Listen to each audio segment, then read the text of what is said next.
नमस्कार, स्वागत है आप सभी लोगों का आपके अपने YouTube चैनल एग्जामिल पर। साथियों, आज की क्लास में हम लोग विभिन्न महत्वपूर्ण प्रश्नों का संग्रह लेकर के आए हैं। यानी आज की क्लास में हम विभिन्न टॉपिक से आपको 40 महत्वपूर्ण प्रश्न कराने वाले हैं। ये 40 महत्वपूर्ण प्रश्न आपके परीक्षा के दृष्टिकोण से अत्यंत महत्वपूर्ण है। हमें पता है कि आपके स्टेट के एग्जाम करीब हैं, STET के एग्जाम आपके करीब हैं, यानी 14 तारीख से ये एग्जाम आपके स्टार्ट हो रहे हैं। ठीक है, 14 अक्टूबर से। और ये भी पता है कि आपका जो बिहार शिक्षक भर्ती परीक्षा यानी जो आपका टीआरई है, इसको भी टारगेट करते हैं, यानी 4.0 को हम टारगेट करते हुए आपको 40 महत्वपूर्ण प्रश्न कराएंगे। आपको पता है कि हम डेली आपको जो है वन लाइनर क्वेश्चन पढ़ा रहे थे, लेकिन मुझे ये भी पता है कि आपको बीच बीच में यानी सप्ताह में 1-2 दिन ऐसा भी रहेगा जिसमें हम आपको MCQs कराएंगे। क्या कराएंगे? MCQs आपके लिए कराएंगे। और ये क्वेश्चन आपके लिए अत्यंत महत्वपूर्ण भी होगा, साथ ही साथ हम लोग विभिन्न प्रकार के क्वेश्चन भी सॉल्व करने में हमें मदद मिलेगी। तो चलिए शुरू करते हैं हम लोग आज की एक बेहतरीन क्लास को। आज की क्लास एकदम बेहतरीन होने वाली है। कलम और कॉपी यानी पेन और पेपर लेकर के हमारे साथ बैठ जाइए और क्वेश्चन को सॉल्व करिए। पहला क्वेश्चन आपकी स्क्रीन पर दिख रहा है। इस प्रश्न का आंसर आप लोग जरूर कमेंट बॉक्स में जरूर बताएंगे। कह रहे निम्न में से कौन से तालव्य ध्वनि है? साथियों, तालव्य ध्वनि की हम बात करते हैं जिनका उच्चारण तालु से होता है। जिन ध्वनियों का उच्चारण कहां से होता है? आप कहेंगे साथियों कि तालु से होता है, उसे हम लोग तालव्य ध्वनि के नाम से जानते हैं। आइए देखते हैं कौन सी ध्वनि तालव्य है। च कह रहा है, तो जरा च पढ़िए। हम कहते हैं च छ ज झ य, च छ ज झ, तो इसका उच्चारण तालु से होता है और तालु से इसका उच्चारण होने के कारण इसे हम लोग तालव्य ध्वनि के नाम से जानते हैं। यानी इसका विकल्प आपका यही करेक्ट हो गया। सबसे पहले तो हम ये जानते हैं कि क वर्ग का उच्चारण कहां से होता है। देखिए, आपका सबसे पहले क वर्ग की हम लोग बात करते हैं। देखिए, क वर्ग की बात करते हैं, क ख ग घ ग, तो इसका उच्चारण कंठ से होने के कारण इसे कंठ ध्वनि के नाम से जानते हैं, यानी ये कंठ वर्ण होता है। क वर्ग के बाद आगे आता है च वर्ग, और च वर्ग का उच्चारण तालु से होने के कारण इसको हम लोग तालव्य ध्वनि के नाम से जानते हैं, यानी तालव्य वर्ण ये कहा जाता है। साथियों, च वर्ग के बाद आता है ट वर्ग। ट वर्ग का उच्चारण ट ठ ड ढ यानी मूर्धास होने के कारण इसको हम लोग मूर्धन्य वर्ण के नाम से जानते हैं। किस वर्ण के नाम से? तो आप कहेंगे मूर्धन्य वर्ण इसे कहा जाता है। ट वर्ग के बाद आता है हमारा त वर्ग, और त वर्ग का उच्चारण जो होता है यह दंत से होने के कारण इसको हम लोग दंत वर्ण के नाम से जानते हैं। दंत वर्ण के नाम से इसको जानते हैं। और साथ ही साथ जब हम लोग प वर्ग की बात करते हैं तो प फ ब भ म हमारे दोनों ओठ सटते हैं, इसलिए इसको ओष्ठ वर्ण के नाम से जानते हैं। किस वर्ण के नाम से? तो आप कहेंगे ओष्ठ वर्ण के नाम से इसको जानते हैं। आगे बढ़ते हैं और आप देख सकते हैं कि य और अलावा की हम लोग थोड़ी चर्चा कर लेते हैं। दोस्तों, जो य और अलावा होता है आपका, देखिए चर्चा हम लोग करते हैं य और अलावा की। य र ल और व, जो य और अलावा होता है ये पूरा आपका अंतःहस्त वर्ण होता है। कौन सा वर्ण? तो आप कहेंगे अंतःहस्त वर्ण इसको कहते हैं। ठीक है, और इसके बाद आता है आपका स, ये तालव्य स है, फिर मूर्धन्य स हो गया, फिर स हो गया, और उसके बाद ह हो गया। तो स श स ह, इसको हम लोग ऊष्म वर्ण के नाम से जानते हैं। किस वर्ण के नाम से? तो आप कहेंगे ऊष्म वर्ण के नाम से इसको जानते हैं। ऊष्म वर्ण या संघर्षी वर्ण, संघर्षी वर्ण भी कहते हैं, क्योंकि इसका उच्चारण जो है, इसके उच्चारण में जीभ जो है संघर्ष करना पड़ता है। तो ध्यान रखेंगे कि ऊष्म संघर्षी वर्ण के नाम से स श स ह को जानते हैं। इसके बाद हम लोग यहाँ पर प जब देखते हैं, प की बात हम लोग करते हैं, तो प फ ब भ जैसा कि यहाँ पर आया हुआ था यह ओष्ठ वर्ण कहा जाता है। हम ल की थोड़ी सी बात कर लेते हैं मेरे दोस्तों। य और ल जैसा कि ऊपर लिखा हुआ है, जब हम लोग य और ल की चर्चा कर रहे थे तो य और व, ये जो दो वर्ण आपके निकल के आते हैं, इसे हम लोग अर्धस्वर कहते हैं। क्या कहते हैं? अर्धस्वर के नाम से जानते हैं। इसके बाद एक है आपका र, इसकी बात थोड़ी सी करते हैं। र क्या होता है? र को हम लोग लुंठित वर्ण के नाम से जानते हैं। इसको लुंठित वर्ण कहा जाता है, लुंठित वर्ण कहते हैं। और साथ ही साथ जब हम लोग ल की बात करते हैं तो ल को हम लोग पार्श्विक ध्वनि कहते हैं। क्या कहते हैं? तो आप कहेंगे पार्श्विक ध्वनि के नाम से इसको जानते हैं। क्लियर है? तो यहां पर देख सकते हैं कि जो ल होगा ये क्या हो जाएगा हमारा? पार्श्विक ध्वनि से कहा जाता है। यहां पर ह की बात करते हैं। ह जो होता है एक स्वर यंत्रीय व्यंजन होता है। स्वर यंत्रीय व्यंजन इसको कहते हैं, क्योंकि इसका उच्चारण स्वर यंत्र से होने के कारण इसको हम लोग स्वर यंत्रीय व्यंजन वर्ण भी कहते हैं। ध्यान रखेंगे इसको, यानी सारे वर्णों की चर्चा हम लोग यहां पर कर लीजिए। आगे बढ़ते हैं, नेक्स्ट क्वेश्चन की बात करेंगे। अगला क्वेश्चन बहुत ही प्यारा है, क्वेश्चन नंबर 2। निम्न में से कौन सी ध्वनियां अयोगवाह हैं? ये बहुत महत्वपूर्ण क्वेश्चन है भैया। अ योग वाह को थोड़ा सा हम लोग समझेंगे। जैसे अ और आ की बात करता है, जब इसका उच्चारण करते हैं तो हम लोग कंठ से होता है, इसलिए इसको कंठ वर्ण के नाम से जानते हैं। कंठ वर्ण के नाम से जानते हैं, ये कंठ स्वर होते हैं। ठीक है, तो ये अयोग वाह नहीं होते हैं। जब क और ख की बात करते हैं तो क ख ग घ ङ, ये भी हमारे कंठ वर्ण होते हैं। कैसे वर्ण होते हैं? तो आप कहेंगे कंठ वर्ण होते हैं। हम जब अम और अह की बात करते हैं, ये दो वर्ण जो होते हैं, इससे हम लोग अयोग वाह कहते हैं। क्या कहते हैं? अयोग वाह कहा जाता है। अयोग वाह क्यों कहते हैं, अभी हम लोग इसकी चर्चा करेंगे। अयोग वाह क्यों कहा जाता है, इसकी चर्चा हम लोग अभी करते हैं। लेकिन सबसे पहले हम लोग डी को समझ लेते हैं, अड़ा और अढ़ की। देखिए, अड़ा और अढ़ की साथियों बात करते हैं। एक होता है ड और एक होता है ढ। क्षमा चाहता हूं, एक होता है ड और एक होता है ढ। ये जो ड ढ होता है, समझिए बात को, ये जो ड और ढ होता है, इसके नीचे हमने ताड़नजात चिन्ह नहीं लगाया है, लेकिन इन दोनों के नीचे ताड़नजात चिन्ह नीचे लगे हुए हैं आपके। तो साथियों, इसका उच्चारण थोड़ा सा अलग तरीके से होता है। इसको हम लोग कहते हैं अड़ा और अढ़ा। क्या पढ़ते हैं? अड़ा और अढ़ा। और यही कारण है कि इसके बहुत सारे नाम भी हैं। जैसे हम सबसे पहले इसको जानते हैं कि इसको क्या कहते हैं। इन्हीं वर्णों को ध्यान समझेंगे दोस्तों। ये क्यों नहीं हो रहा है चेंज? एक सेकंड बस। ठीक है, देखिए, ये जो अड़ा और अढ़ा है, इन वर्णों को हम लोग कई नामों से जानते हैं। सबसे पहले लिखेंगे इसी को हम लोग उत्क्षिप्त वर्ण। उत्क्षिप्त वर्ण। उत्क्षिप्त क्यों बोलते हैं? दो शब्दों से मिलकर बना हुआ है, उत और क्षिप्त। ठीक है, उत मीन्स होता है उठना और क्षिप्त मीन्स होता है गिरना। गिरना। तो जिन वर्णों के उच्चारण में जीभ हमारी झटके के साथ ऊपर उठ करके नीचे गिरती है, इसे हम लोग उत्क्षिप्त वर्ण के नाम से हम लोग जानते हैं। इसी को हम लोग द्विगुण व्यंजन कहते हैं। क्या कहते हैं? तो आप कहेंगे द्विगुण व्यंजन के नाम से जानते हैं। इसी को हम लोग द्विस्पर्शी व्यंजन वर्ण कहते हैं। द्विस्पर्शी व्यंजन वर्ण कहते हैं, क्योंकि इनके उच्चारण में हमारी जीभ मुख को दो बार स्पर्श करती है। इसी को हम लोग ताड़नजात के नाम से जानते हैं। ताड़नजात के नाम से जानते हैं। और इसी को हम लोग फेंका हुआ व्यंजन वर्ण भी कहते हैं। फेंका हुआ व्यंजन वर्ण, व्यंजन वर्ण के भी नाम से जानते हैं। अब हम लोग थोड़ी सी चर्चा करते हैं अयोग वाह की। देखिए, जब हम लोग अम और अह की चर्चा करते हैं, हम लोग साथियों अम और अह की जब बात करते हैं, तो अम और अह को, ये दो ऐसे वर्ण हैं जिनको पंडित किशोरीदास वाजपेयी जी ने अयोग वाह कहा है। किसने कहा है? तो पंडित किशोरीदास वाजपेयी जी ने, किशोरीदास वाजपेयी ने इन्हें अयोग वाह कहा है। अयोग वाह कहा है। अयोग वाह का अर्थ होता क्या है? देखिए, यहां पर दिया है अयोग वाह, अ फिर योग फिर वाह। अ का मतलब वही निगेटिव सेंस देता है, जिनका योग न होने पर भी यह किसी न किसी वर्णों का वहन करते हैं, इसीलिए इसको अयोग वाह कहा जाता है। और अयोग वाह नाम पंडित किशोरीदास वाजपेयी ने क्यों दिया था, इसके पीछे कारण यह था कि न तो ये पूरी तरह स्वर हैं, न ही व्यंजन। लिख लेना, न तो ये ना तो पूरी तरह स्वर हैं, पूरी तरह स्वर हैं, ना ही व्यंजन, ना ही व्यंजन। इसीलिए पंडित किशोरीदास वाजपेयी जी ने इसको क्या कहा? अयोग वाह की संज्ञा दिया है।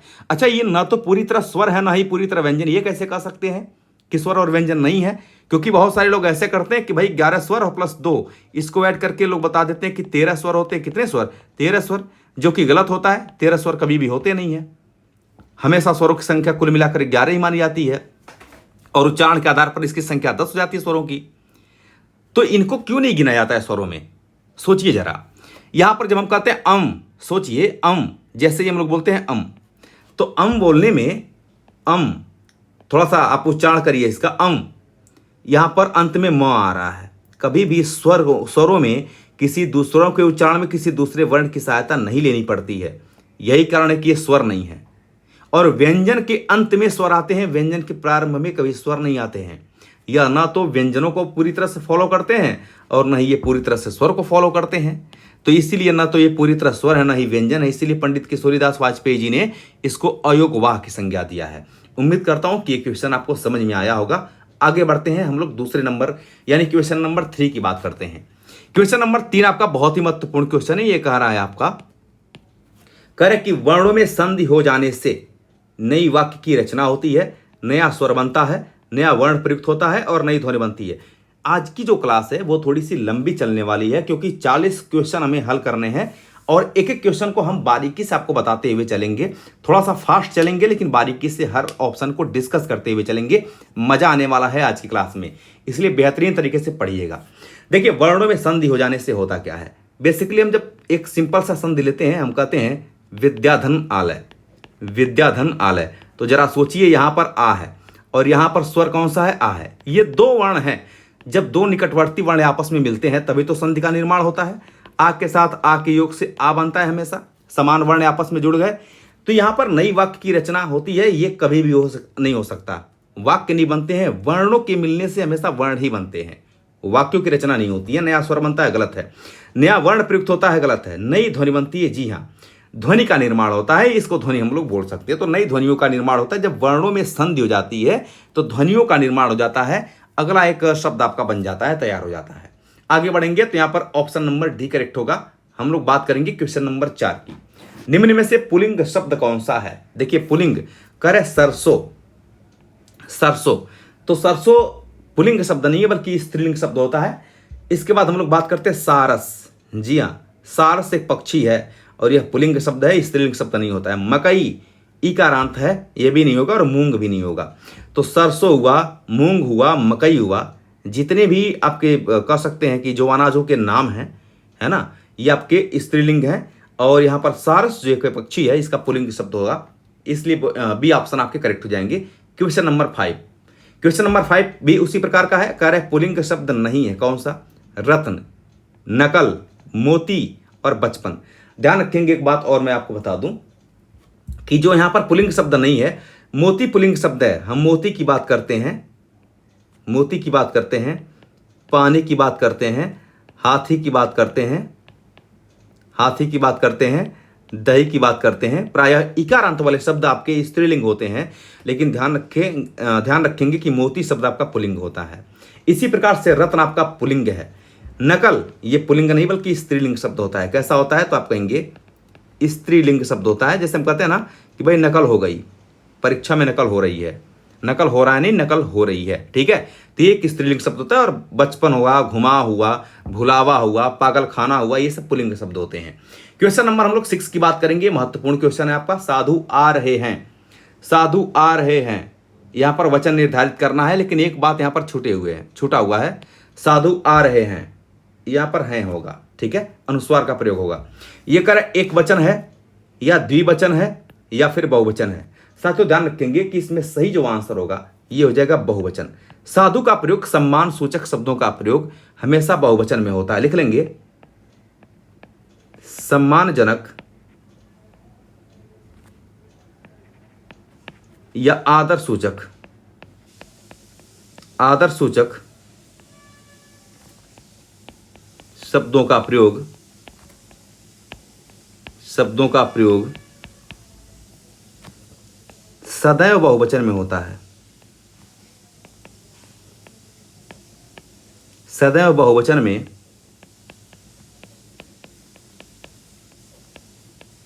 होता है, ठीक है। ये स्टार बना के लिख लेना। जैसे एग्जाम्पल, जैसे हम जब कहते हैं पिताजी आ रहे हैं, पिताजी आ रहे हैं, पिताजी आ रहे हैं, तो यहां पर पिताजी जो है इनका बहुवचन रूप में प्रयोग हुआ है। किस रूप में हुआ है, तो आप कहेंगे बहुवचन के रूप में यहां पर प्रयोग हुआ है, ठीक है। ये ध्यान में रखेंगे क्योंकि यहां पर है पर अनुस्वार लगा हुआ है। तो साधु, साधु का वचन क्या हो जाएगा, यहां पर बहुवचन हो जाएगा। आगे बढ़ते हैं। उम्मीद करता हूं कि इन बातों को आप समझ पाए होंगे। क्वेश्चन नंबर 7 कह रहे हैं कि निम्नलिखित शब्दों में से एक वचन है, कौन सा, प्राण, दर्शन, ओठ और तेल। तो आप जरा सोचिए कि प्राण, दर्शन, ओठ, इन तीनों का प्रयोग बहुवचन में हुआ है। प्राण, दर्शन, ओठ, बाल, और भी लिख देता हूं, बाल, होश, हस्ताक्षर, इन सभी शब्दों का प्रयोग सदैव बहुवचन में होता है। लिख लेंगे, सदैव बहुवचन में होता है, बहुवचन में होता है। साथियों, बहुत लोगों को कन्फ्यूजन है कि पीडीएफ कहाँ मिलेगा। मैं सबसे पहले, अभी ध्यान में मुझे आ गया है तो मैं पीडीएफ की चर्चा कर देता हूं। इसका जो पीडीएफ है ये आपको हमारे टेलीग्राम चैनल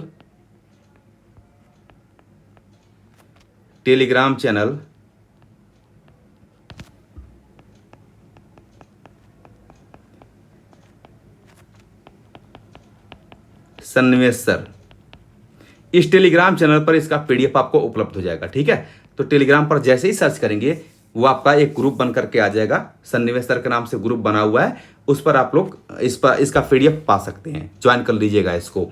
आगे बढ़ते हैं। तेल हमारा सदैव जो शब्द है यह एक वचन में प्रयुक्त होता है। बाकी प्राण, दर्शन, बाल, होश, हस्ताक्षर, आंसू एक शब्द आता है, लिख लेना इसको, आंसू, इसका भी प्रयोग सदैव बहुवचन में ही होता है। ठीक है, तो इन सभी शब्दों का प्रयोग सदैव बहुवचन में किया जाता है। इस बातों को ध्यान में रखेंगे। आगे बढ़ते हैं। नेक्स्ट क्वेश्चन नंबर हम लोग बात करेंगे 8 नंबर का।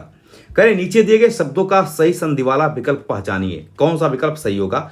महाधन उर्मी बराबर क्या हो जाएगा? ये महा उर्मी कह रहा है, महारमी कह रहा है, महोर्मी हो जाएगा या महारमी? कमेंट बॉक्स में अपना उत्तर जरूर बताएं। महाधन उर्मी, और उर्मी में ध्यान रखेंगे, उर्मी में ऊपर बड़ा ऊ है। ठीक है, तो महाधन उर्मी बराबर क्या होगा? ध्यान दीजिए, ये आपका आ है, ये क्या है? आ हो गया, और आ के साथ जो योग हो रहा है वो ऊ का हो रहा है, तो आ और ऊ के योग से ओ बन जाता है। क्या बनता है? ओ बनता है। जरा बताना कि जब अ और आ के बाद, मैं यहीं पर लिख देता हूं, जब अ आ के बाद इनका योग कभी भी आपका ई तथा ऊ से हो जाए, ऊ से हो जाए, तो अ धन ई बराबर ए हो जाता है, अ धन ऊ बराबर ओ हो जाता है। इसी को हम लोग कहते हैं गुण संधि, यानी आद गुड़ा। ठीक है, इसी को क्या बोलते हैं?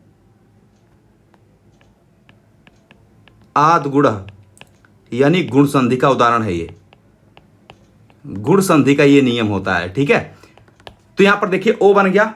ओ बनने का मतलब है कि यह पहले वाले शब्द के अंतिम वर्ण पर लगता है, तो हो जाएगा महोर्मी। ऊ तो हट गया और ये आपका बचा हुआ है, तो हमने लिख दिया महोर्मी। तो सही आंसर क्या हो जाएगा? ऑप्शन नंबर सी आपके यहां पर करेक्ट हो जाएंगे। क्लियर है? संधि की बात करें तो गुण संधि हो जाएगा। नेक्स्ट क्वेश्चन नंबर 9, बहुत ही प्यारा क्वेश्चन है। करें, नीचे दिए गए शब्द में प्रयुक्त संधि भेद का सही विकल्प चुनिए। ये क्वेश्चन जो है ना आपका बहुत महत्वपूर्ण है, और जितने भी क्वेश्चन को मैंने ले रखा है ये सभी आपके स्टेट की दृष्टिकोण से खासतौर पर बहुत ही महत्वपूर्ण क्वेश्चन है। और ध्यान रखेंगे कि टीआरई 4.0 इनको भी टारगेट करते हुए ये बैच आपको पढ़ा रहा हूं, तो दोनों लोग इस वीडियो को देखना नहीं छोड़ेंगे। दोनों लोगों को ये वीडियो देखना ही देखना है, चाहे वो स्टेट वाले हों चाहे वो टीआरई वाले हों। आगे बढ़ते हैं। करें उद्धरण।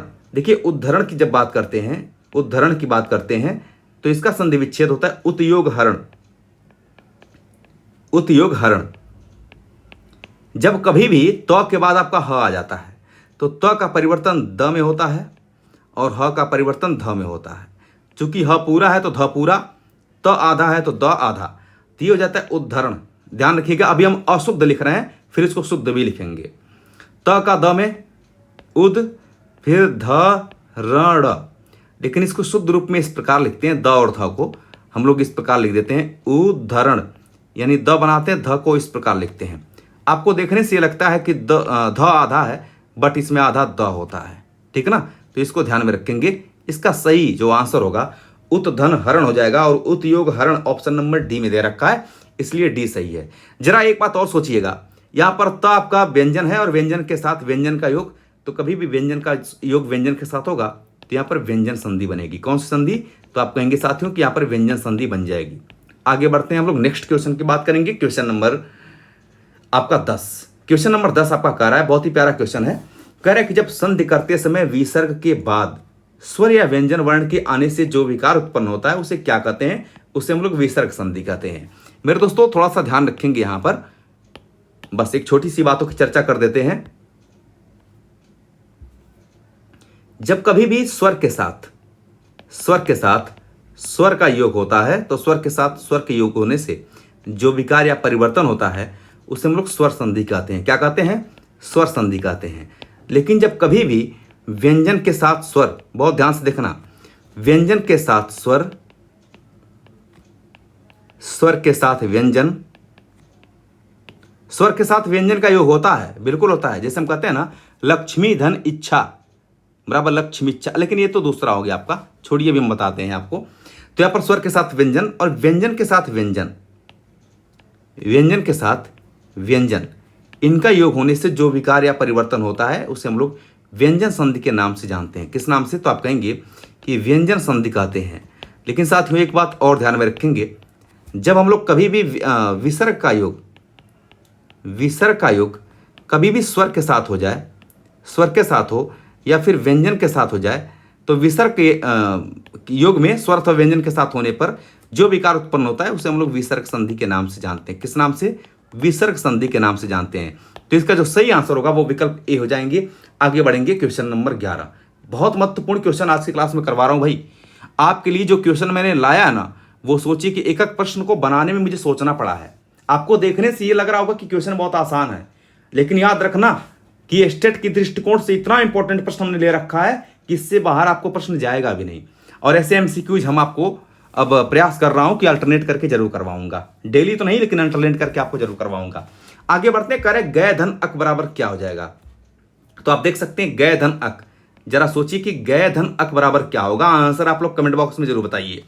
यह अय है, ये क्या है? अय, और अय के साथ अ का योग हो रहा है, दूसरे शब्द का पहला वर्ण अ है।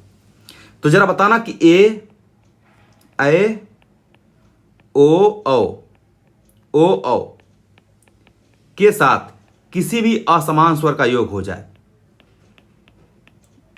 असमान स्वर का योग हो जाए, तो इनके साथ जब साथियों कभी भी असमान स्वर का योग होता है तो देखिए ए का अय बन जाता है, अय बनता है, अय का आय बन जाता है, ओ का औ बनता है और औ का आव बन जाता है। क्या बनता है? आव बन जाता है। तो इसे हम लोग क्या कहते हैं? ये नियम किसका होता है? तो आप कहेंगे अयाद संधि का। ये नियम अयाद संधि का होता है, इसलिए ध्यान रखेंगे कि यहां पर अय का बनेगा क्या? तो आप कहेंगे सर आय बन जाएगा, आय। तो ये हो जाएगा गाय, ये गय है ना आपका, ये बन जाएगा गाय। और अ तो खत्म हो गया, यहां से क बचा हुआ है तो मैंने क लिख दिया, ये बन गया गायक। क्या बन गया? गायक। जरा सोचिए कि गाय आय आ रहा है यहां पर, तो इसलिए गायक हो जाएगा। ऑप्शन नंबर डी करेक्ट होगा। और संधि की बात करेंगे तो इसमें अयाद संधि हो जाएगा। कौन सी संधि? तो आप कहेंगे कि अयाद संधि इसमें हो जाएगा। ठीक है, तो विकल्प आपके डी करेक्ट हो जाएंगे। आगे बढ़ते हैं नेक्स्ट क्वेश्चन, क्वेश्चन नंबर 12। आपका कार्य कि निम्न में से अव्ययी भाव समास का उदाहरण है। अव्ययी भाव समास का उदाहरण कौन सा है? कह कि रातों रात, रातों रात का समास विग्रह जरा करिए, तो ये जो है रात ही रात में, रात ही रात में, और इसी में आपका अव्ययी भाव समास हो जाएगा। साथियों बेसिकली अव्ययी भाव समास की जो पहचान होती है, यह विग्रह करने पर प्रारंभ में अनु आ जाता है, अनु, आ, प्रति, भर, यथा, यावत, हर, ये आपके विशेष तौर पर अव्यय यानी उपसर्ग देखने को मिलते हैं। तो शब्दों के प्रारंभ में अव्यय, शब्दों के प्रारंभ में उपसर्ग देखने को मिल सकते हैं। लेकिन कभी भी अगर एक ही शब्द की पुनरावृत्ति होती है तो वहां भी आपके अव्ययी भाव समास होते हैं। जैसे रातों रात हो गया, हम कहते हैं दिनों दिन, दिनों दिन, हम कहते हैं हाथों हाथ, हाथों हाथ, हाथ ही हाथ में। ठीक है, तीन शब्दों में अव्ययी भाव समास हो जाएगा। मन माना, हम कहते हैं मन से माना, मन से माना। से विभक्ति का लोप यानी तत्पुरुष समास, तत्पुरुष समास। हम जब बात करते हैं कपड़ छन, तो कपड़े से, कपड़े से छना हुआ, कपड़े से छना हुआ, कपड़ छन हो गया। से विभक्ति का लोप, तत्पुरुष समास। तत्पुरुष समास। हम लोग जब बात करते हैं ठकुर सुहाती, तो ठकुर से सुहाती, ठीक है। तो यहां पर भी आपका तत्पुरुष समास ही होगा। आगे बढ़ते हैं next question, question number 13। Question number 13 कह रहा है कि निम्न विकल्पों में से उस विकल्प का चयन कीजिए जो दिए गए समस्त पद के सही कर्मधारय समास का विकल्प है। सबसे पहले जानते हैं कि कर्मधारय समास होता क्या है। एक एक चीजों की चर्चा हम लोग बारी बारी से करते हुए चलेंगे, और मुझे लगता है कि अगर ऐसे आपको 2 3 4 वीडियो अगर मिल जाए स्टेट के पहले, तो स्टेट आपका क्लियर हो जाएगा निश्चित रूप से। साथ ही साथ TRE4 वालों के लिए भी जब हम सप्ताह में 1-2 वीडियो दिया करेंगे ऐसे 40 क्वेश्चन 50 क्वेश्चन का, तो आपके लिए भी यानी TRE 4.0 की तैयारी करने वाले सभी छात्रों को बहुत ज़्यादा इसका लाभ मिलेगा। हम जब कहते हैं कर्मधारय समास का विकल्प है, तो जरा देखिए कर्मधारय समास चरण कमल का क्या हो जाएगा। कमल के समान चरण यहाँ पर जो दिया हुआ है ये आपका गलत होगा। देखिए कभी भी 1 मिनट रुक जाइए। चरण के समान कमल ये आपका गलत होगा, ठीक है, क्योंकि कभी भी चरण के समान कमल नहीं हो सकता है। हम अपने पैरों की तुलना, अपने अंगों की तुलना हमेशा दूसरी चीजों से करते हैं, न कि दूसरी चीजों की तुलना अपने अंगों से करते हैं। तो यहां पर कमल के समान चरण होगा, न कि चरण के समान कमल होगा। अब यहां पर हम आपको बता देते हैं कर्मधारय समास होता क्या है। बेसिकली साथियों कर्मधारय समास क्या होता है, तो आप कहेंगे कि जिस सामासिक शब्द का या जिस समस्त पद का उत्तर पद प्रधान हो, उत्तर पद प्रधान हो तथा पूर्व पद और उत्तर पद में, तथा पूर्व पद और उत्तर पद में, और उत्तर पद में विशेषण विशेष्य का संबंध हो, विशेषण विशेष्य या उपमान उपमेय, उपमान उपमेय का संबंध हो, उपमेय का संबंध हो कर्मधारय समास कहलाता है। कर्मधारय समास कहलाता है। देखिए विग्रह करने पर यहां पर इसकी पहचान क्या होती है, इसको समझ लीजिए। जब हम लोग विग्रह करते हैं तो दोनों पदों के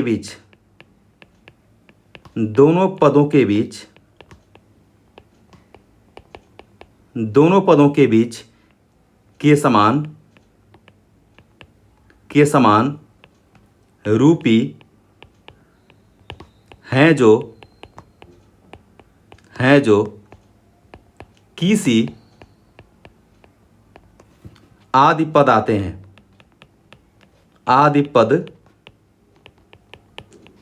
हैं, ठीक है। यहां पर समझेंगे जैसे दोनों पदों के बीच रूपी, के समान, किसी और जो है ये पद आपको देखने को मिल जाते हैं।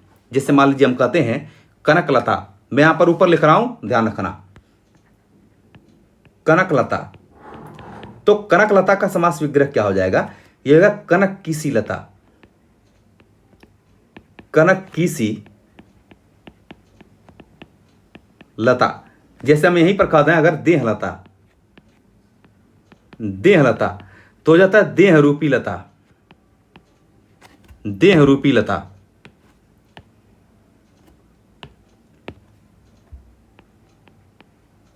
देह रूपी लता, ठीक है। और किसी भी आ गया आपका, रूपी भी आ गया, के समान तो आ ही जाएगा आपका। इसके बाद जब कहते हैं महावीर तो महान है जो वीर, या हम कहते हैं पुरुषोत्तम, है ना, तो महावीर में खासतौर पर आ जाएगा महान है जो वीर। तो यहाँ पर हैं जो, किसी और रूपी ये शब्द देखने को मिल जाते हैं, यहाँ पर कर्मधारय समास होता है। तो विकल्प आपका सी करेक्ट हो जाएगा। आगे बढ़ेंगे नेक्स्ट क्वेश्चन। साथियों एक बात ध्यान रखेंगे कि आप लोग कमेंट नहीं करते हैं, और कमेंट में आप जरूर बताया करिए कि वीडियो कैसी लगी। आप लोग कमेंट नहीं करेंगे तो फिर अगली वीडियो कैसे बनाएंगे, ठीक है। आप लोग ये कमेंट जरूर किए हैं कि सर वीडियो लगातार बनाइए, लेकिन कम से कम आप लोग कमेंट बॉक्स में अपना कमेंट भी लिखा करें। जब आप लोग कमेंट बॉक्स में अपना कमेंट लिखते हैं तो हमें ये बात पता चलती है कि लग रहा है कि आप लोग वीडियो को देख रहे हैं, है ना। तो जब आप वीडियो को देखते हैं तो मुझे भी प्रोत्साहन मिलता है, पढ़ाने में फिर अच्छा लगता है। इसलिए कमेंट बॉक्स में आप लोग कमेंट जरूर लिखिए। चलिए आगे बढ़ते हैं हम लोग अगली क्लास में, अगली वीडियो के क्वेश्चन की तरफ। अगला क्वेश्चन आपका कह रहा है कि निम्न में से द्वंद्व समास नहीं है। कौन सा द्वंद्व समास नहीं होगा? कह रहा है सीताराम। तो सीताराम में सीता और राम हो जाएगा, ये द्वंद्व समास का उदाहरण है, ये तो काम चल गया आपका। परशुराम, लाभ हानि, लाभ हानि का समास विग्रह करेंगे तो हो जाएगा हानि या लाभ। जैसे हानि लाभ दिया हुआ है तो हानि या लाभ,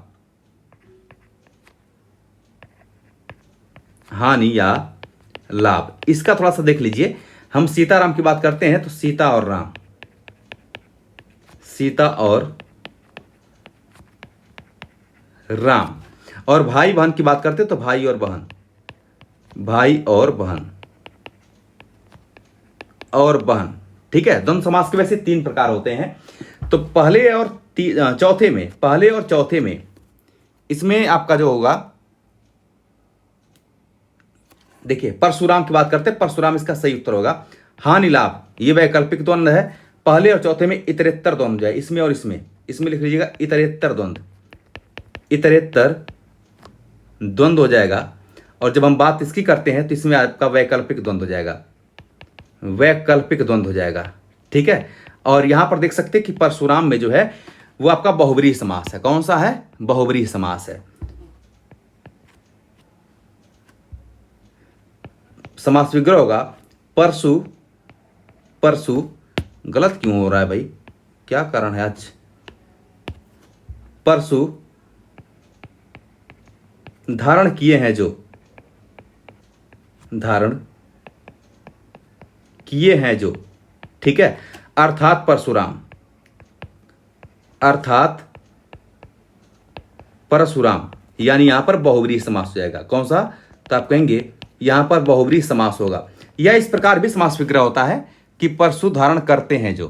ठीक है, तो बहुब्रीहि समास हो जाएगा। क्वेश्चन नंबर 15, क्वेश्चन नंबर 15 आप देख सकते हैं, कार्य तत्सम शब्द कौन सा है? बहुत इंपॉर्टेंट प्रश्न है और तत्सम तद्भव से आपके एग्जाम में क्वेश्चन आएगा ही आएगा। ये कह रहा है खीर, तो खीर तत्सम नहीं है, बल्कि खीर का तत्सम होता है क्षीर। क्या होता है? क्षीर हो जाता है। इसके बाद खेत, खेत का होता है क्षेत्र, क्षेत्र होता है। कोयल का कोकिल होता है, कोकिल। और ध्यान रखेंगे कि कृष्ण, कृष्ण का कान्हा या कृष्ण का काला भी होता है, लेकिन कृष्ण का कान्हा होता है। जिसका तद्भव ये तत्सम रूप है, बाकी सभी आपके तद्भव शब्द होते हैं। आगे बढ़ते हैं, क्वेश्चन नंबर 16 की बात करेंगे। क्वेश्चन नंबर 16 कह रहा है कि निम्न में से तद्भव शब्द कौन सा है? आप देख सकते हैं यहां पर कह रहा है कि रात्रि, तो रात्रि का रात्र होता है या रात होता है। क्या होता है? रात होता है, यह तद्भव रात हो जाएगा आपका। कार्य, कार्य का काज होता है, ये आपका तद्भव क्या हो जाएगा? काज होगा। पंख, ये पंख अपने आप में तद्भव शब्द है ही आपका। इसका जब हम लोग तत्सम की बात करेंगे, तत्सम की बात करेंगे तो पंख का पक्ष होता है। क्या होता है? पक्ष होता है तत्सम। और देव, तो देव जो होता है इसका दई होता है तद्भव। तद्भव क्या होता है? दई होता है। तो ऑप्शन नंबर सी यहां पर करेक्ट होगा। हम बात करेंगे क्वेश्चन नंबर 17 का। ये सभी इंपॉर्टेंट प्रश्न है। करें निम्न विकल्पों में से उस विकल्प का चयन कीजिए, उस विकल्प का चयन कीजिए जो दिए गए शब्द का पर्यायवाची शब्द नहीं है। कौन सा? चातक, चातक का दिया हुआ है वनप्रिय, सारण, पपीहा और स्वाति भक्त। मेरे साथियों देख सकते हैं कि जो वनप्रिय है ये चातक का पर्यायवाची नहीं है, बल्कि वनप्रिय हम लोग कोयल को कहते हैं। कि किसको कहते हैं? तो आप कहेंगे कोयल, कोयल को वनप्रिय कहा जाता है। इसी को हम लोग कोकिला भी कहते हैं। कोकिला होता है कोयल का पर्यायवाची शब्द। इसी का हम लोग सारिका कह सकते हैं, सारिका भी कोयल का पर्यायवाची होता है। काकपाली भी कहते हैं, काकपाली इसी को कहा जाता है। और वसंत दूत, वसंत दूत इसी का पर्यायवाची होता है। क्या? वसंत दूत। ठीक है, तो अच्छा, सारण, पपीहा और स्वाति भक्त ये तीनों जो पर्यायवाची शब्द हैं ये किसके माने जाते हैं? तो आप कहेंगे कि ये तीनों पर्यायवाची शब्द चातक के होते हैं। किसके होते हैं? चातक के पर्यायवाची शब्द होते हैं। इसी का मेघ जीवन भी होता है। एक होता है मेघ जीवन, मेघ जीवन इसी का पर्यायवाची होता है मेघ जीवन। ठीक है, पपीहा भी इसी को बोलते हैं, ध्यान रखेंगे। तो इसका सही आंसर हो जाएगा वनप्रिय। आगे बढ़ते हैं नेक्स्ट क्वेश्चन, क्वेश्चन नंबर 18 कह रहा है कि निम्न विकल्पों में से कौन सा विकल्प नीचे दिए गए शब्द का सही विलोम शब्द है? जंगम। जंगम का विलोम शब्द क्या होता है, यहां पर दिया है विरल, विरल नहीं होगा, विरल का सघन होता है और सघन का विरल होता है। अज्ञात का ज्ञात होता है विलोम शब्द, ठीक है। और जंगम का स्थावर होता है। शोक का क्या होता है, हर्ष, ठीक है, शोक का हर्ष हो जाएगा। आगे बढ़ेंगे, next question, question number 19। Question आपका कह रहा है कि आग्रह का विलोम शब्द क्या होगा। आग्रह का याचना नहीं, दुराग्रह होता है। क्या होता है, दुराग्रह होता है आग्रह का। भैया आग्रह करना, दुराग्रह करना। आगे बढ़ेंगे, क्वेश्चन नंबर 20, बहुत इंपॉर्टेंट क्वेश्चन है। क्वेश्चन नंबर 20 आपका कह रहा है कि निम्न विकल्पों में से कौन सा विकल्प नीचे दिए गए शब्द का सही विलोम शब्द है। अभ्यस्त का विलोम क्या हो जाएगा। साथियों, अभ्यस्त में जब हम लोग अन उपसर्ग का प्रयोग कर देते हैं, अन उपसर्ग का प्रयोग करते हैं, तो ये हो जाता है अनअभ्यस्त, ठीक है। तो ये जो बनता है वो बन जाता है अनअभ्यस्त, अनअभ्यस्त बन जाता है, जो कि ऑप्शन नंबर डी में दे रखा है। तो विकल्प आपके डी यहां पर करेक्ट हो जाएंगे, ठीक है। सदोष का अदोष होता है। आगे बढ़ेंगे, नेक्स्ट क्वेश्चन, क्वेश्चन नंबर 21। ये थोड़े आसान से प्रश्न है, इसलिए हम आगे बढ़ जाते हैं। कह कि निम्नलिखित वाक्य में विधेय का सही विकल्प बताइए। देखिए, जब हम वाक्य की बात करते हैं तो वाक्य दो प्रकार के, वाक्य के दो अंग होते हैं। एक होता है उद्देश्य और दूसरा होता है विधेय, ठीक है। एक होता है उद्देश्य और दूसरा होता है विधेय। दूसरा क्या होता है, विधेय होता है। उद्देश्य क्या होता है, आप कहेंगे जिसके विषय में कुछ कहा जाता है, जिसके विषय में, जिसके विषय में कुछ कहा जाता है। और यहां पर लिखेंगे विधेय के विषय में कि उद्देश्य के विषय में जो कुछ कहा जाता है, उद्देश्य के विषय में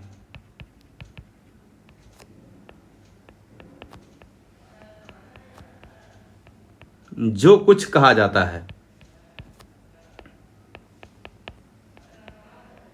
जो कुछ कहा जाता है उसे क्या कहते हैं, विधेय कहा जाता है। अब समझिए बात को। जैसे मान लीजिए हम कहते हैं कि विधेय का सही विकल्प क्या होगा। युवराज ने एक ओवर में 6 छक्के लगाए। उद्देश्य होता क्या है, वाक्य में जो कर्ता होता है, समझिए बात को, कर्ता हमारा उद्देश्य होता है, या लिख लेंगे कर्ता का विस्तार, कर्ता का विस्तार। तो वाक्य में कर्ता या जो कर्ता का विस्तार होता है, यही हमारा उद्देश्य होता है। और कर्ता या कर्ता के विस्तार के बाद जो कुछ वाक्य में बचता है वो सब विधेय हो जाता है। युवराज ने एक ओवर में 6 छक्के लगाए। युवराज ने, ये हमारा उद्देश्य है, क्या हो जाएगा, उद्देश्य हो जाएगा। और युवराज ने, इसके बाद जो कुछ वाक्य में बच रहा है वो सभी के सभी आपके विधेय हो जाएंगे। जैसे आप देख सकते हैं कि वाक्य में क्या क्या बच रहा है, एक ओवर में 6 छक्के लगाए, तो यही हमारा विधेय होगा। ऑप्शन नंबर सी यहां पर करेक्ट होगा। उम्मीद करता हूं कि उद्देश्य और विधेय के विषय में भी आप लोगों ने जान लिया होगा। नेक्स्ट क्वेश्चन, क्वेश्चन नंबर 22 आपका कह रहा है कि दिए गए वाक्य के भेद का सही विकल्प चुनिए। करे डॉक्टर राजेंद्र प्रसाद भारत के प्रथम राष्ट्रपति थे। यह संकेतवाचक वाक्य होगा, निषेधवाचक वाक्य होगा, विधानवाचक होगा, या फिर संदेहवाचक वाक्य होगा। मेरे साथियों, ये जो वाक्य होगा यह आपका विधानवाचक वाक्य होगा। एक साधारण सा वाक्य जिसमें कि उद्देश्य और विधेय होते हैं, विधानवाचक होता है। निषेधवाचक जो एक नकारात्मक वाक्य होता है, जैसे राम ने फल नहीं खाया, राम ने फल नहीं खाया, नहीं खाया, तो नहीं खाया इसका मतलब कि निषेधवाचक हो जाएगा। हम संकेतवाचक, संकेत में यदि और तो का प्रयोग देखने को मिलता है। जैसे हम कहते हैं कि यदि वर्षा होगी तो फसल अच्छी होगी, तो फसल अच्छी होगी, यानी ये संकेत दे रहा है। यदि वर्षा होगी तो फसल अच्छी होगी, तो यदि तो का प्रयोग आपको देखने को मिल जाएगा संकेतवाचक में। और संदेहवाचक क्या होते हैं, जहां पर सस्पेंस की अवस्था हो सकता है कि वर्षा हो सकता है कि आज वर्षा हो, कि आज वर्षा हो, ठीक है। तो जहां पर हो सकता है का बात हो जाएगा, संभवतः की बात होगी, शायद की बात होती है, संभवतः की बात हो जाएगी, शायद की बात हो जाएगी, यहां पर आपके संदेहवाचक हो जाएंगे, सस्पेंस की अवस्था यहां पर पाई जाती है। क्वेश्चन नंबर हम लोग बात करेंगे 23 नंबर की। क्वेश्चन नंबर 23 कह रहा है कि निम्न विकल्पों में से संयुक्त वाक्य को पहचानिए। एक छोटी सी बात हम और बताना चाह रहे थे, वहां पर दिमाग से उतर गया, इसको लिख लीजिएगा। यहां पर ये जो वाक्य के भेद दिया हुआ है ना, ये अर्थ के आधार पर दिया हुआ है, तो लिख लेंगे अर्थ के आधार पर, अर्थ के आधार पर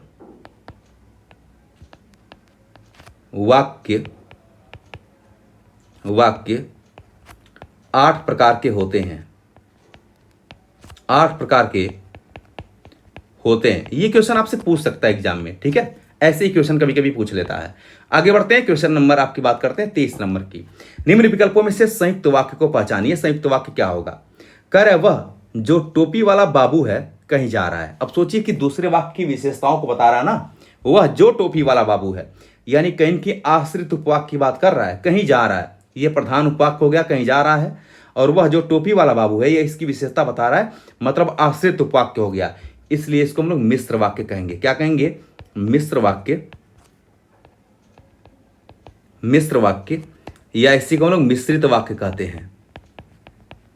इसी को हम लोग मिश्रित वाक्य भी कहते हैं, ठीक। और इसमें होता क्या है?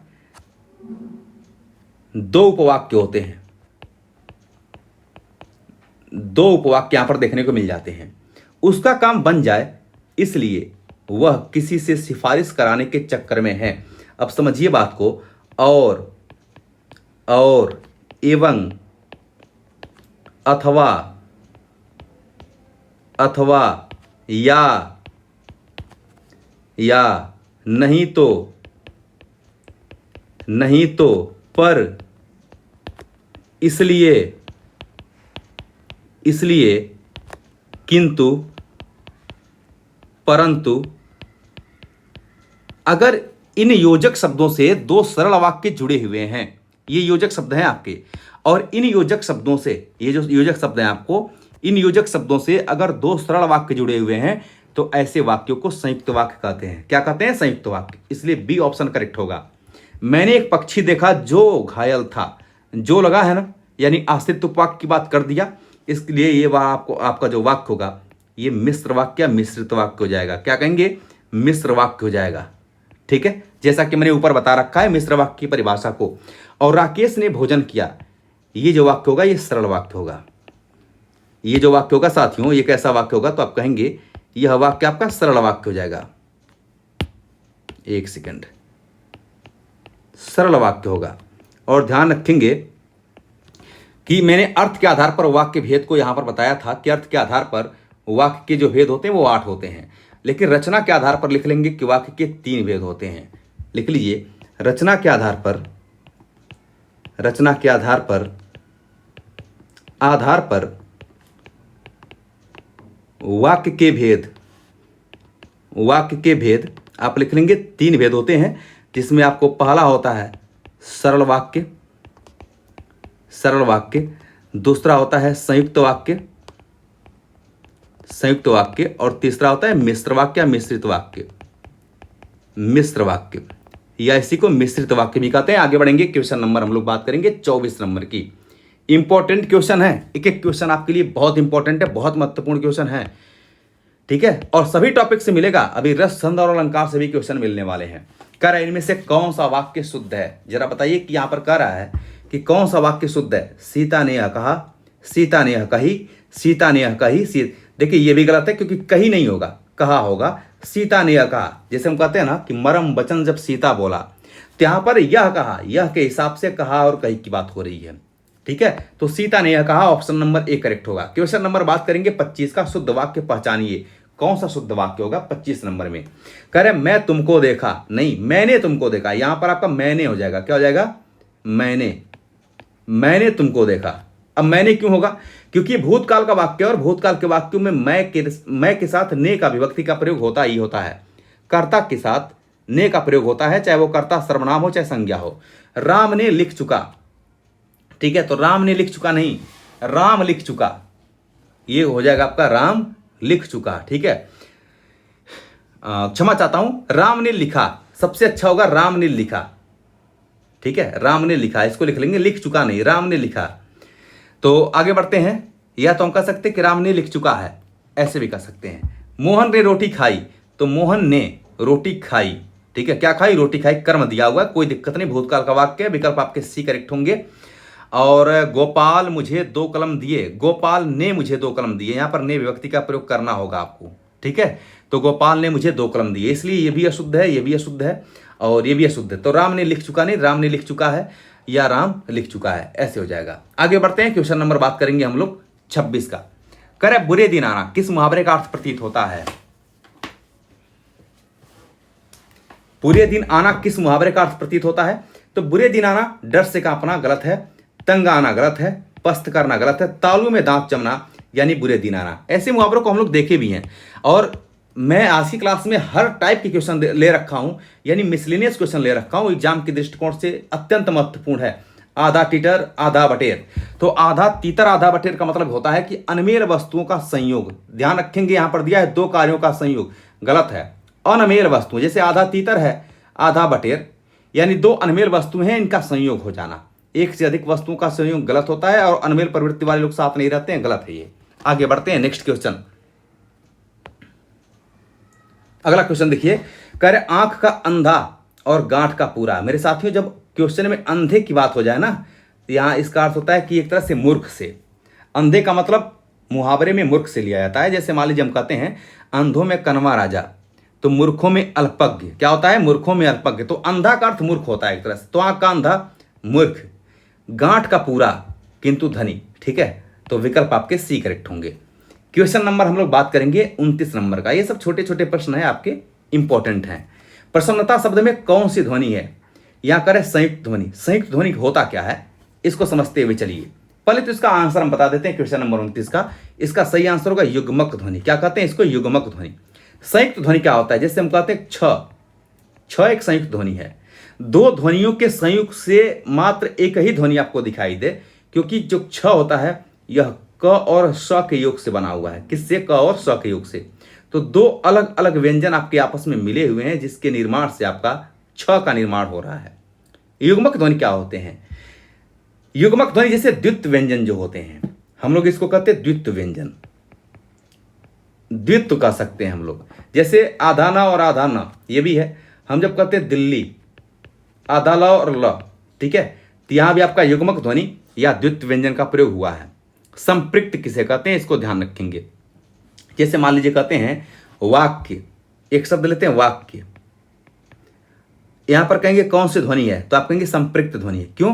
क्योंकि यहां पर देखिए क और य 2 अलग अलग वर्ण आपस में जुड़े हुए हैं। अब हम आपको बताते हैं कि द्वित्व व्यंजन और संपृक्त जो संपृक्त व्यंजन है और संयुक्त ध्वनि में अंतर क्या है। बेसिकली देखिए, हम लोग जब कहते हैं कि कक्षा, तो ये जो छ होता है ना, इसमें भी 2 वर्ण जुड़े हुए हैं, क और स। लेकिन जब हम कहते हैं इसे को कि वाक्य, तो देखिए इसमें भी 2 वर्ण आपस में जुड़े हुए हैं। आधा वर्ण ये है और पूरा, इसमें भी आधा और पूरा जुड़ा है। लेकिन अंतर ये होता है कि ये दोनों मिलकर के सिर्फ एक अक्षर बना लेते हैं, लेकिन ये दोनों मिलते हैं लेकिन एक अक्षर नहीं बनता है। ये अलग अलग ही इसी रूप में विद्यमान होते हैं, इसीलिए इसको संपृक्त हम लोग कह देते हैं, संपृक्त कहते हैं। और इसको हम लोग क्या कहते हैं? संयुक्त कहते हैं, संयुक्त कहते हैं। ठीक है, आगे बढ़ेंगे। नेक्स्ट क्वेश्चन आप लोग देख सकते हैं, क्वेश्चन नंबर 30। ये क्वेश्चन आपका शब्द शक्ति से है, बहुत महत्वपूर्ण क्वेश्चन है ये। कर सिंधु सेज पर धरा वधु अब तनिक संकुचित बैठी सी। अगर मुझे इस क्वेश्चन को देख करके ही आंसर बताना हो कि इसमें कौन सी शब्द शक्ति है, तो हम सीधा ही मार देंगे कि इसमें लक्षणा शब्द शक्ति है। हालांकि इसमें जो आंसर दिया गया है वो गलत दिया हुआ है। सिंधु सेज का मतलब होता है, यहां पर देखिए बीच में हाइफन है ना, यानी सिंधु के समान सेज, यानी सिंधु रूपी सेज पर धरा वधु। धरा मीन्स होता है पृथ्वी, पृथ्वी रूपी जब वधु है। जैसे सेज पर क्या होता है? वधु एक तरह से बैठी होती है, स्त्री के बैठने की बात कर रहा है। लेकिन सिंधु रूपी सेज पर धरा रूपी वधु की बात कर रहा है, धरा के समान जो वधु है। अब तनिक संकुचित बैठी सी, तो भाई समुद्र क्या है? बहुत बड़ा। सिंधु मीन्स होता है समुद्र। समुद्र क्या है? बहुत बड़ा है उसका आकार। और आपको पता है कि 1/3 हिस्से पर ही पृथ्वी है, बाकी सब समुद्र ही है। तो आप जरा बताइए कि सिंधु सेज पर, इस सिंधु रूपी पूरे समुद्र पर जो पृथ्वी है वो बहुत संकुचित सी लगती है। क्या लगती है? संकुचित सी लगती है। लेकिन मेरे साथियों ध्यान रखेंगे, संकुचित सी लगना यानी किसी के समान लगना, किसी के जैसा लगना, इसका मतलब है कि इसका लक्षण कहीं न कहीं इसमें मिल रहा है। धरावधु में सिंधु शेष के लक्षण मिल रहे हैं, इसलिए जब लक्षण मिलता है तो लक्षणा शब्दशक्ति होती है। दूसरी बात यह ध्यान रखना कि लक्षणा शब्दशक्ति में किसी से तुलना की जाती है, किसी से तुलना की बात होती है, तुलना की बात होती है। जैसे तुलना तभी होती है जब इसमें अलंकार उपमा अलंकार का विशेष प्रयोग किया जाता है ना, तो यहां पर तुलना की बात हो जाती है। और जब भी उपमा अलंकार मिल जाए तो समझ जाना कि लक्षणा शब्दशक्ति हो जाएगा। आगे बढ़ते हैं, नेक्स्ट क्वेश्चन की बात कर लेते हैं। क्वेश्चन आपका 31 का रहा है कि बांधा था विधु को किसने इन काली जंजीरों से। बांधा था विधु को किसने इन काली जंजीरों से। विधु का मतलब क्या होता है? विधु हम लोग चंद्रमा को कहते हैं, चंद्रमा को कहते हैं। और विधु का अर्थ एक और होता है, स्त्री का मुख।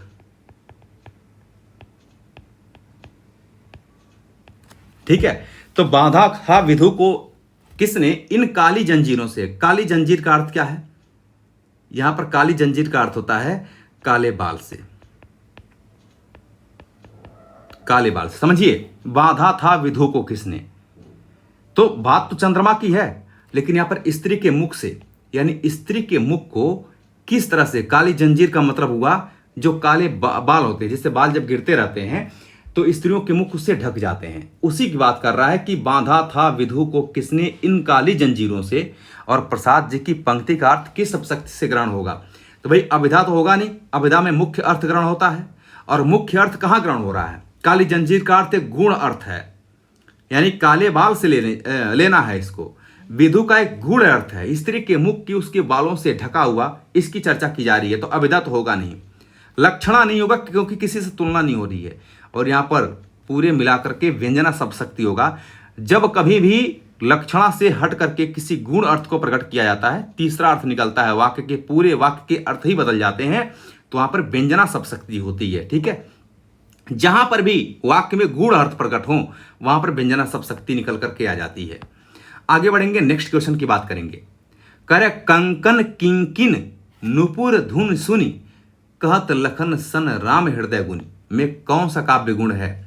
देखिए, एक बात जान लीजिएगा, कभी भी कंकन किंकिन नुपुर धुनि सुनी कहत लखन सन राम हृदय गुनी। साथियों, जब पंक्ति को पढ़ने में मधुरता आ जाए और जहां पर माधुर्य वर्णों का प्रयोग होता है वहां पर माधुर्य गुण होता है। यहां पर ओज नहीं होगा, ओज कहीं होगा नहीं, ओज की बात तो है नहीं यहां पर। और प्रसाद की बात नहीं होता है। प्रसाद गुण वहां पर होता है जहां पर पंक्ति के अर्थ पढ़ते ही निकल करके तुरंत आपको ग्रहण होने लगे, वहां पर प्रसाद गुण होते हैं। तो प्रसाद गुण नहीं होगा, तो यहां पर माधुर्य गुण होगा। जब मधुर शब्दों का प्रयोग देखने को मिलता है, सुनने को मिलता है पंक्तियों में, तो वहां पर माधुर्य गुण हो जाता है। आगे बढ़ते हैं, नेक्स्ट क्वेश्चन। वैसे देखिए, अनुप्रास अलंकार यहां पर तो हो ही गा, कंकन किंकिन, तो यहां पर माधुर्य गुण हो जाएगा वैसे भी। आगे बढ़ते हैं, नेक्स्ट क्वेश्चन हम लोग कहेंगे। अगला क्वेश्चन, क्वेश्चन नंबर 33। करे गर्भ करहूं रघुनंदन जानि मन माह देखूं आपन मूरत से के छा। इसमें कौन सा छंद है? आइए देखते हैं कौन सा छंद होगा इसमें। सबसे पहले इनकी मात्राओं को हम लोग लिख लेते हैं। 33 नंबर क्वेश्चन आपका, इसकी मात्राओं को लिख लीजिए। तो मात्राओं को लिखेंगे तो देख सकते हैं यहां पर लघु लघु लघु लघु लघु लघु लघु लघु, ये आपका न और इसका न इसके पर जुड़ेगा, इस वाले का न इस पर जुड़ जाएगा, यानी गुरु हो जाएगा। फिर द पर लघु लघु, फिर लघु लघु, ठीक है, लघु लघु, फिर माह गुरु लघु, गुरु लघु लघु, फिर गुरु लघु लघु, फिर गुरु लघु लघु, फिर लघु लघु, फिर गुरु, फिर यहां पर छा गुरु और लघु। साथियों, ये करे गर्भ करहूं रघुनंदन, यानी 1 2 3 4 5 6 7 8 9 10 11 12 यहां तक रुकेंगे, यहां तक रुकेंगे। करे गर्भ करहु रघुनंदन, आगे कह रहा है कि जान मन माह, जान मन माह, तो लघु लघु ये आपका 1 2 3 4 5 6 7 यहां से यहां तक हमने रुक गया। ये 12 मात्राएं इसमें, 7 मात्रा दूसरी पंक्तियों में।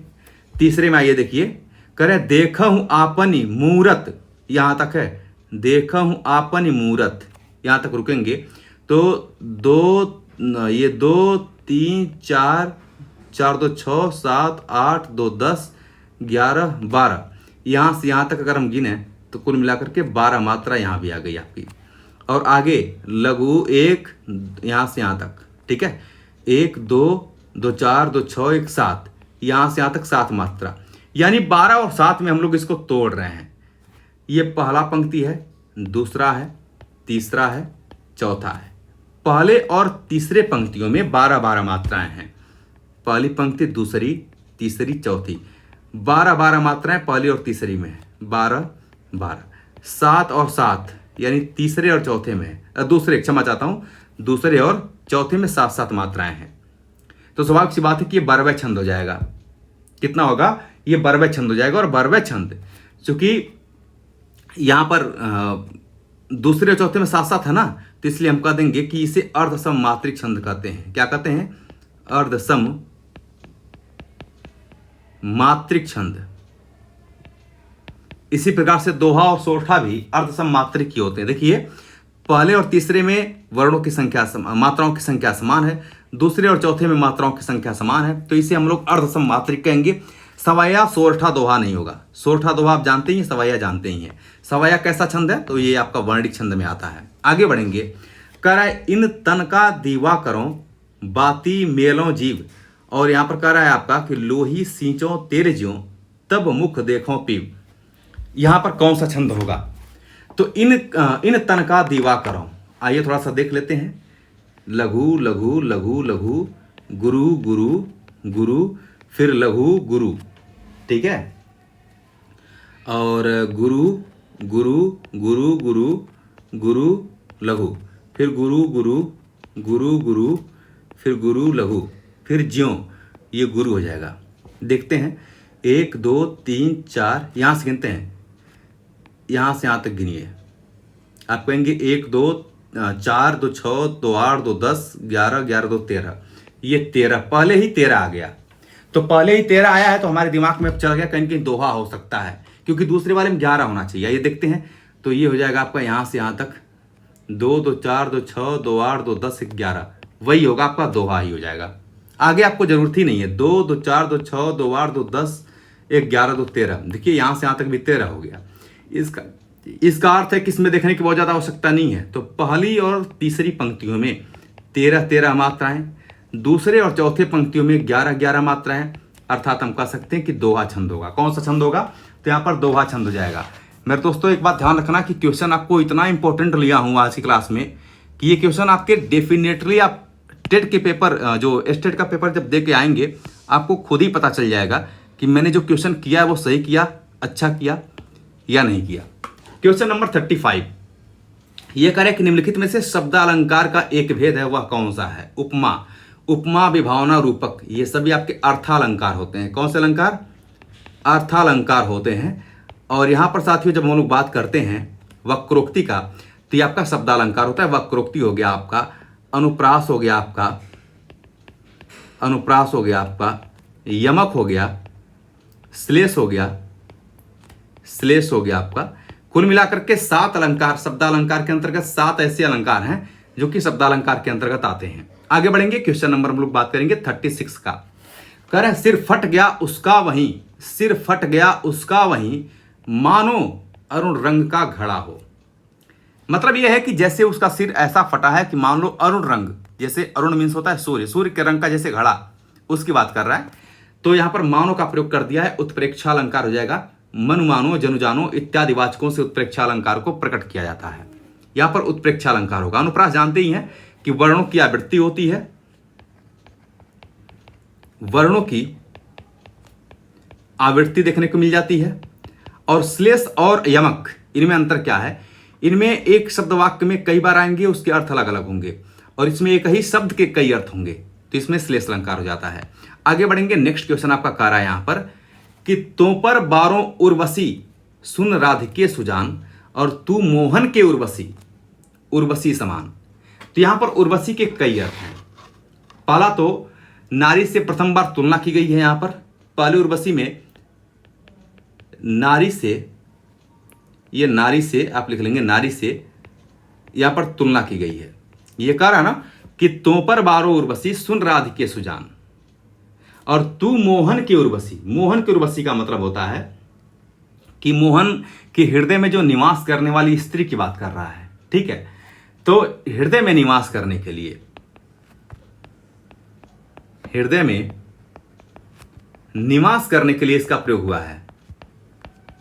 निवास करने के लिए इसका प्रयोग किया गया उर्वशी का, यानी तू मोहन की उर्वशी। मोहन की उर्वशी का मतलब जिससे कि मोहन प्रेम करते हो।